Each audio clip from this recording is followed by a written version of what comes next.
कल हमने plant physiology शुरू करी थी जहाँ पे हमने प्लांट के अलग अलग बॉडी पार्ट्स के बारे में पढ़ा था। जहाँ पे हमने रूट सिस्टम, शूट सिस्टम, फिर reproductive part, non reproductive part, that means root, stem, leaf, flower, fruit, seed के बारे में पढ़ा था। आज हम आगे बढ़ेंगे। आज हम प्लांट के हार्मोन्स के बारे में बात करेंगे। जैसे हमने ह्यूमन बॉडी में ह्यूमन हार्मोन्स के बारे में या फिर एंडोक्राइन सिस्टम के बारे में पढ़ा था, सिमिलरली आज हम क्या करने वाले हैं, प्लांट हार्मोन्स के बारे में पढ़ेंगे। So will start with plant hormones.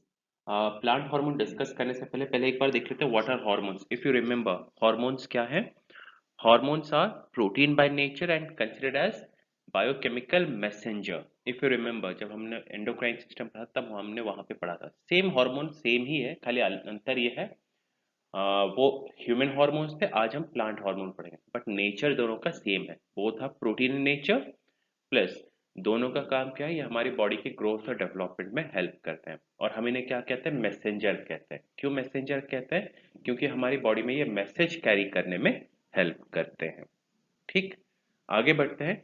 Plant hormones, what are plant hormone? 3 marker है। Plant hormones are also called as phyto hormone. ये हमारे लिए एक प्री क्वेश्चन बन गया। प्लांट हार्मोन को हम क्या कहते हैं? Phytohormone. देखते हैं आगे। दीज आर कॉल्ड एज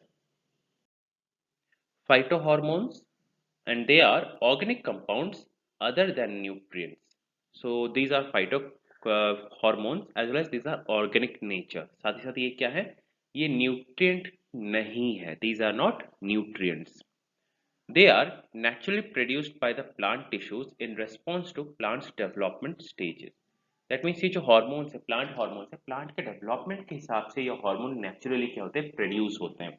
इनका काम क्या रहता है? प्लांट के डेवलपमेंट में, ग्रोथ में हेल्प करना। जैसे किस किस स्टेज में प्लांट हार्मोन्स प्रोड्यूस होते हैं? सीड डॉर्मेंसी, जब सीड डॉर्मेंट स्टेज में रहती है तब प्लांट हार्मोन्स प्रोड्यूस होते हैं। दो रीजंस की वजह से, सीड डॉर्मेंसी को मेंटेन करने के लिए, प्लस डॉर्मेंसी ब्रेक करने के लिए भी हार्मोन प्रोड्यूस हो। नेक्स्ट, सीड जर्मिनेशन, इसका काम क्या है? सीड को जर्मिनेट करके नए सैपलिंग प्रोड्यूस करने में हेल्प करते हैं। नेक्स्ट, प्लांट ग्रोथ में ये हेल्प करेंगे। फ्लावरिंग हो गया, राइपनिंग ऑफ फ्रूट्स। तो हर एक प्लांट के हर एक डेवलपमेंट स्टेज में अलग अलग हार्मोन्स प्रोड्यूस होते हैं या फिर फाइटो हार्मोन्स प्रोड्यूस होते हैं। तो प्लांट हार्मोन को हम एक 3 मार्कर के हिसाब से मार्क करेंगे डेफिनेशन को, प्लस प्लांट हार्मोन का जो अल्टरनेट नेम है फाइटो हार्मोन, हम इसे प्री के लिए मार्क करेंगे। अब हम आगे बढ़ जाएंगे towards your different plant hormones. अलग अलग जो प्लांट हार्मोन्स है हम उन्हें डील करेंगे। ओके, द फर्स्ट हार्मोन जो हम डील करने वाले हैं वो है साइटोकाइनिन। देखते हैं इसके बारे में। साइटोकाइनिन प्री और 3 मार्कर के हिसाब से इंपॉर्टेंट है हमारे लिए। Cytokinins, also known as CK, are a class of plant growth hormones, that is phytohormones, that promote cell division or cytokinesis in plant roots and shoots. अगर आपको याद हो, जब हम सेल डिवीजन वगैरह पढ़ रहे थे वहां पे हमने पढ़ा था सेल डिवीजन 2 स्टेजेस में होती है, साइटोकाइनेसिस और कैरियोकाइनेसिस। कैरियोकाइनेसिस में न्यूक्लियस का डिवीजन होता है और साइटोकाइनेसिस में सेल का डिवीजन होता है। तो ये जो साइटोकाइनिन है, ये सेल को डिवाइड करने में हेल्प करता है ना। क्वेश्चन इज, सेल डिवाइड होने से क्या फायदा होगा? जब सेल्स डिवाइड होंगे नई सेल्स बनेंगे। नई सेल्स मतलब नए टिश्यूज, नए टिश्यूज मतलब नए नए पार्ट्स। तो जो साइटोकाइनिन है ये प्लांट और रूट में सेल डिविजन लाता है, जिसकी वजह से नए रूट्स और नए शूट्स वगैरह डेवलप होते हैं, नए ब्रांचेस, नए लीव्स वगैरह डेवलप होते हैं। तो प्लांट की ग्रोथ में ये हेल्प करता है। नेक्स्ट आगे बढ़ेंगे। Cytokinins are also known to delay senescence. Senescence का मतलब है एजिंग। जैसे आपने देखा होगा, पत्तियों को देखा होगा, क्या होता है, अ, जैसे जैसे वो बड़े हो जाते हैं कुछ दिनों बाद क्या होता है, वो ग्रीन लीफ येलो लीफ में कन्वर्ट हो जाती है, एज हो जाती है, फिर बाद में झड़ जाती है। इस प्रोसेस को हम कहते हैं एजिंग ऑफ लीव्स या फिर सेनेसेंस। साइटोकाइनिन क्या करता है, एजिंग प्रोसेस को स्लो डाउन कर देता है, कम कर देता है। साथ ही साथ इट ऑल्सो प्रमोट्स माइटोसिस, मतलब वही टिश्यू ग्रोथ में हेल्प करता है, सेल डिविजन में हेल्प करता है। Plus its helps stimulate differentiation of meristem in shoot and roots. Shoot and root के जो मेरिस्टेमेटिक टिश्यू है, जो ग्रोइंग टिश्यू है, इसमें डिफरेंशिएशन में हेल्प करता है। मतलब उनके पार्ट्स को, अलग अलग ब्रांचेस को ग्रो करने में हेल्प करेगा। रूट में रूट हेयर्स को और अलग अलग सब रूट्स को ग्रो करने में ये हेल्प करता है। तो साइटिनिन का काम क्या है? It is a growth regulator. ये ग्रोथ करने में हेल्प करेगा, शूट और रूट में ग्रोथ एंड डेवलपमेंट लेके आता है। ठीक, इसे 3 मार्कर में मार्क करेंगे। प्री के लिए क्या इंपॉर्टेंट है, इसका जो फंक्शनिंग है वो फंक्शन इसका प्री के हिसाब से इंपॉर्टेंट रहेगा। नेक्स्ट, जिबरलिंस, जिबरलिंस को जीए के नाम से भी पढ़ा जाता है। Again, pre and 3 marker. Gibberellins are a group of plant hormones that stimulate shoot elongation, seed germination, and fruit and flower maturation. जैसे नई लीव्स वगैरह आती है, नए ब्रांचेस आते हैं, तो उनको ये ग्रो करने में, ब्रांच की लेंथ को बढ़ाने में, शूट की लेंथ को बढ़ाने में ये हेल्प करता है। मतलब ये हाइट और लेंथ बढ़ाने में हेल्प करता है। प्लस ये सीड को जर्मिनेट होने में, अंकुरित होने में ये हेल्प करेगा। साथ ही साथ फ्रूट और फ्लावर को मैच्योर होने में हेल्प करेगा। Next, these are also involved in the natural process of breaking dormancy of seeds and promote germination. Already ऊपर हम बात कर चुके हैं seed germination, जो हमारे जैसे मूंग ले लीजिए, उड़द ले लीजिए या फिर चना मटर ले लीजिए, जो मार्केट से खरीदते हैं साबुत वाला, वो डोरमेंट सीड है, लेकिन जब आप उसे पानी में भिगोते हो कुछ देर बाद वो क्या हो जाता है, एक्टिव हो जाता है ना। तो इस एक्टिवेशन में या फिर ब्रेकिंग ऑफ डोरमेंसी में कौन सी हार्मोन हेल्प करती है, जिबरलिन। सीड के अंदर ही जिबरलिन पहले से स्टोर रहती है, जैसे ही ये पानी के कांटेक्ट में आता है जिबरलिन एक्टिवेट हो जाएगा और सीड को डोरमेंसी ब्रेक करने में हेल्प करता है, या फिर सीड को जर्मिनेट होने में ये हेल्प करता है। Next is brassinolide. इसे ब्रेसिनोस्टेरॉइड भी कहते हैं, ब्रेसिनोलाइड को ब्रेसिनोस्टेरॉइड भी कहते हैं, one and the same thing है। आप अगर चाहो तो कहीं साइड नोट पे लिख लेना कि ब्रेसिनोलाइड को ब्रेसिनोस्टेरॉइड भी कहते हैं। देखते हैं इसके बारे में। It was discovered that this hormone could promote stem elongation and cell division. Almost ये जिबरलिन की तरह काम करता है, ये भी स्टेम को इलोंगेट होने में और सेल को डिवाइड होने में हेल्प करता है। Next, BR can induce a variety of physiological responses including, ये सीड जर्मिनेशन में हेल्प करेगा। पॉलन ट्यूब, ये जो पॉलन ग्रेन को ट्रांसफर करने के लिए जो ट्यूब रिस्पॉन्सिबल है उसे हम कहते हैं पॉलन ट्यूब, ये पॉलन ट्यूब को ग्रो होने में हेल्प करता है। स्टेम को इलोंगेट होने में, लंबा होने में हेल्प करता है। लीफ अनरोलिंग, आपने देखा हो जब लीफ, नई नई लीफ बनती है वो रोल्ड फॉर्म में आती है, तो उसे अनरोल करने में ये हेल्प करता है, मतलब लीफ ग्रोथ में हेल्प करता है। लीफ को बेंड होने में हेल्प करता है ताकि वो फ्लेक्सिबिलिटी बनी रहे, स्टेम फ्लेक्सिबिलिटी बनी रहे। रूट ग्रोथ में हेल्प करता है। Literally brassinolide is a growth regulator, या फिर कह सकते हो ग्रोथ प्रमोटर। दैट मीन्स ये ग्रोथ को एनहांस करता है, प्लांट वगैरह को बढ़ने में हेल्प करेगा। नेक्स्ट, जो नेक्स्ट हार्मोन है वो है एब्सिसिक एसिड। एब्सिसिक एसिड की अगर हम बात करें, ये क्या है, ये एक ग्रोथ इनहिबिटिंग हार्मोन है। इनहिबिट का मतलब क्या रहेगा, ये कंट्रोल करता है, तो इस चीज पे हम ध्यान देंगे। इट इनहिबिट्स और कंट्रोल्स ग्रोथ। देखते हैं इसके बारे में। एब्सिसिक एसिड को एबीए के नाम से भी जाना जाता है। ABA acts as an antagonist to GA, ये जिबरलिन के अगेंस्ट काम करता है। एंटागोनिस्ट मतलब अगेंस्ट, या फिर विलेन की तरह काम करता है, एनिमी की तरह काम करता है। जिबरलिन का काम क्या था, प्लांट में ग्रोथ ला रहा था। एब्सिसिक एसिड उसके ऑपोजिट काम करेगा, मतलब ये ग्रोथ को रोक देता है। ये एंटी जिबरलिन है। देखते हैं इसके बारे में। इट इनहिबिट्स प्लांट मेटाबॉलिज्म, ये प्लांट के मेटाबॉलिज्म मतलब जो प्रोसेसेस हैं, लाइफ प्रोसेसेस हैं, उसको इनहिबिट कर देता है, स्लो डाउन कर देता है या फिर रोक देता है। इट रेगुलेट्स एब्सिसिन, ये एब्सिसिन को क्या करता है, रेगुलेट करता है। प्लस ये क्या करता है, ये डोरमेंसी को मेंटेन करके रखता है, इस चीज में ये हेल्प करेगा। नाउ, जहां पे जिबरलिन क्या कर रहा था, जिबरलिन प्लांट में ग्रोथ एंड डेवलपमेंट ला रहा था, वहीं पे ये क्या करता है, उस प्लांट एंड डेवलपमेंट को कंट्रोल कर देता है। इसी वजह से ये क्या है, इनहिबिटिंग हार्मोन है। साथ ही साथ यहाँ पे जो टर्म यूज करा गया एब्सिसिन, इसका मतलब है detachment of parts. That means plant के जो अलग अलग पार्ट सेपरेट होते हैं, जैसे कि आपने देखा होगा जब लीफ वगैरह मैच्योर हो जाती है वो सेपरेट हो जाती है, अपने आप झड़ जाते हैं। फ्रूट्स वगैरह जब राइप हो जाते हैं गिर जाते हैं। फ्लावर वगैरह कुछ दिनों बाद झड़ जाते हैं। ये जो नेचुरल सेपरेशन ऑफ प्लांट है, इसी को हम क्या कहते हैं, एब्सिशन।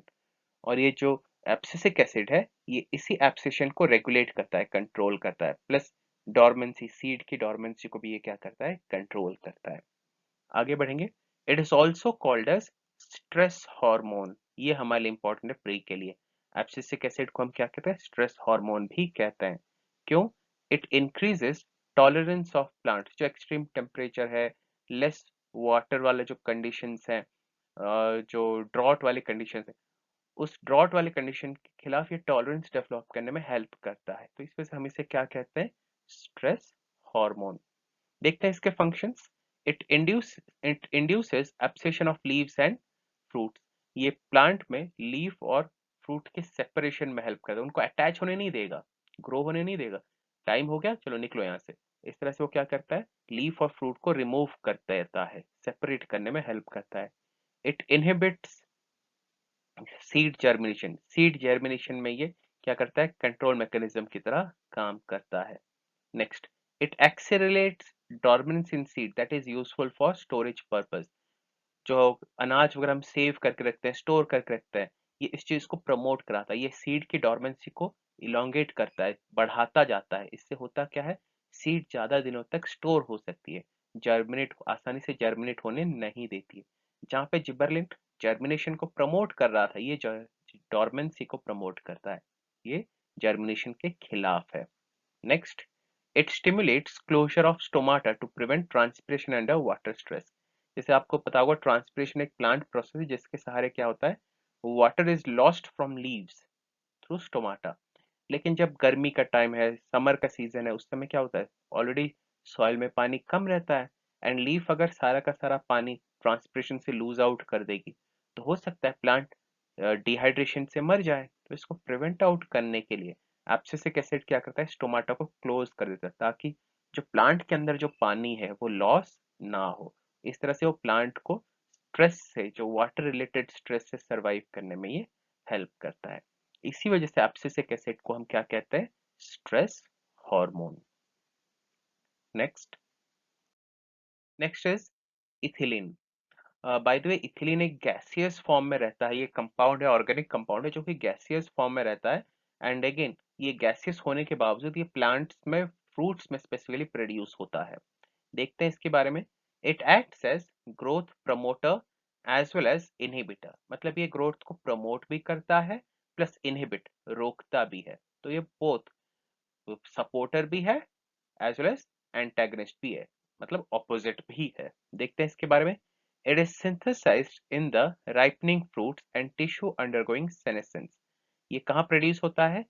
जो फ्रूट्स जो राइप हो रही है, पक रही है, वहां पे प्रोड्यूस होगा। प्लस जो टिश्यूज या फिर प्लांट के जो पार्ट जो अपने आप प्लांट से सेपरेट होने वाले, झड़ने वाले, जैसे कि पुराने लीव्स वगैरह वो झड़ जाते हैं ना, तो वहां पे ये इथिलीन प्रोड्यूस होता है। काम क्या है इसका? It acts at trace levels throughout the life of the plant. That means ये हमेशा लिमिटेड अमाउंट में प्रोड्यूस होती है, हाई अमाउंट में या फिर ज्यादा क्वांटिटी में प्रोड्यूस नहीं होती है, लिमिटेड अमाउंट्स में प्रोड्यूस होती है। काम क्या है इसका? दे stimulate and regulate the ripening of fruit. ये फ्रूट के राइप होने में हेल्प करते हैं।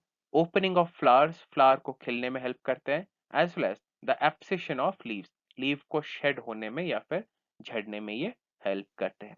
एंड अगेन, इथिलीन को आर्टिफिशियल भी प्रोड्यूस करी जा सकती है। जैसे आपने सुना होगा आर्टिफिशियल राइपनिंग ऑफ फ्रूट्स।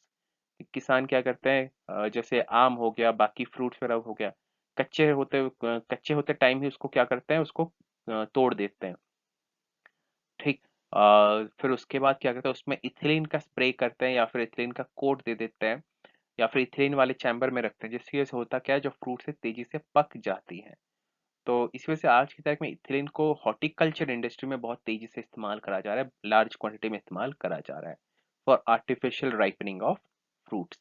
तो इथिलीन को हम मार्क करके रखेंगे, it is helpful for artificial ripening of fruits. और नेचुरली तो राइपनिंग करता ही है। ठीक। ओके, आगे बढ़ते हैं। लास्ट हार्मोन है auxin. The term auxin is derived from the Greek word auxin which means to grow. तो ऑक्सिन का मतलब क्या है? ग्रो। तो इससे समझ में आ गया होगा कि इसका क्या फंक्शन होगा। ये प्लांट को ग्रो होने में हेल्प करता है। देखते हैं इसके बारे में। Auxins are main hormones responsible for cell elongation in phototropism and gravitropism. अब आप बोलोगे फोटोट्रोपिज्म क्या है, ग्रेविट्रोपिज्म क्या है? नीचे आपको पिक्चर्स दिख जाएंगे।